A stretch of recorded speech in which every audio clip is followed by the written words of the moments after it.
What's good YouTube? Reece Rockman aka Rockard Fitness coming at you with my current pull day during this contest prep. Sorry for the lack of video guys, but they're coming up. Busy filming this one for you guys just to give you some entertainment, some tips and tricks, and then the Becoming a Bodybuilder episode 5 if I'm not mistaken, coming very soon. Filming it today as we speak. So guys, first exercise we have here is a cable pullover. The cable pullover is one of my favorite exercises for warm up at the moment, because at the end of about 3 heavy back exercises I can't do anymore. It's not really doing my body any favors, and I feel I'm tearing down the muscle more than I'm trying to maintain it. So I use that as a warm to get the blood in the muscle and just to get the muscle warm so I don't pull anything. The next clip you see is actually my girlfriend doing the conventional deadlift, 80 kgs for sets of 6 I think. I don't do deadlifts on my back day.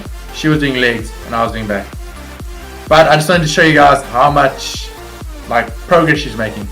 She started out deadlifting 40 kgs, but now she's up to 80 in the span of a month or 2. I like strong women guys. I like them a lot. But as you can see, my first exercise, proper exercise, is the pull-up. The king of back movements in my opinion.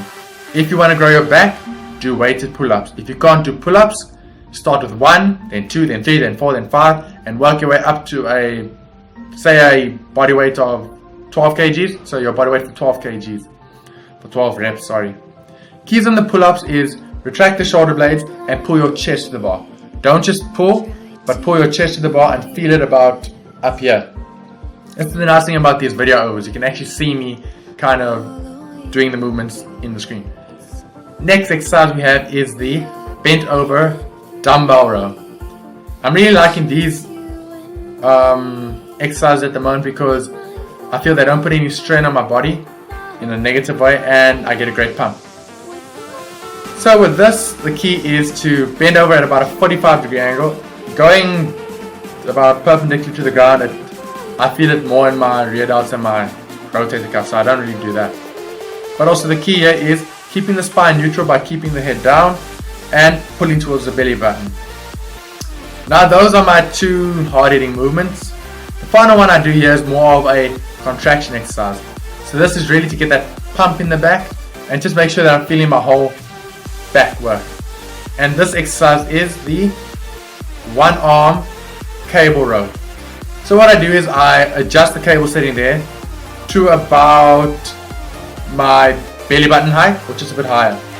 Then I squat down and making sure that I keep my chest up. I squat because it gives me a... Sorry if I look behind, I'm trying to see how far the video is gone. But I squat down to give me a good solid core so I can go a bit heavier. And you can see there I'm putting my opposite hand just below my lap, so where I want it to contract pretty much. I feel this gives me a great mind to muscle connection and really allows me to squeeze. On this one guys, don't worry about the weight. Make sure you're pulling with the elbow first and use your hand as a hook.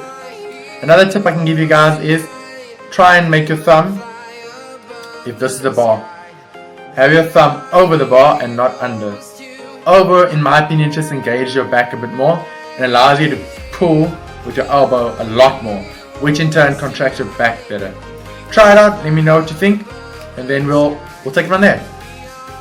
So that was the whole back portion of the workout. Now we go on to biceps. This has to be my favorite bicep movement at the moment.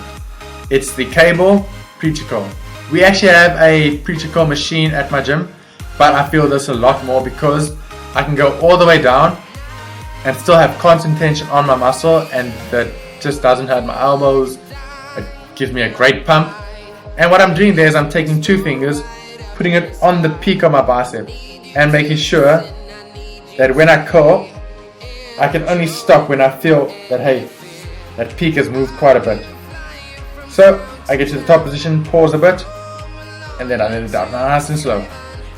Also, the main thing with biceps is don't make your wrist round forward. So what I mean is, when you're curling, you see I'm curling up, don't do this. Instead, if you want to bend the wrist at all, make sure it rather goes a bit slightly back, keeping all the tension on your bicep and not your forearm.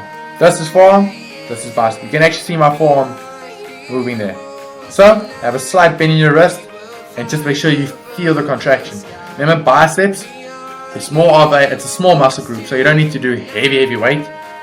Just do the moderate amount of weight with about 10 to 12 reps, and then when you're in, or if you're in off season, really hammer it with about 6 to 8 reps, hard hitting exercises like the barbell curl.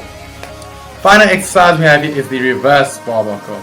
This is working on the brachialis and brachioradialis. So, in other words, your forearm muscle and your outer bicep. This is what will really give you that. Well, I don't even know if I have one. Yeah, that'll give you that peak. I don't have one. But yeah, that'll give you the peak. It'll make your bicep look quite thick from the side. So when your arms are hanging down like this, let me just see if I can get a nice position for you. When you're standing like this, it makes your arms look quite big from the side. So guys, that's the commentary done and dusted. Hope you enjoyed it. Please like, comment, share and subscribe.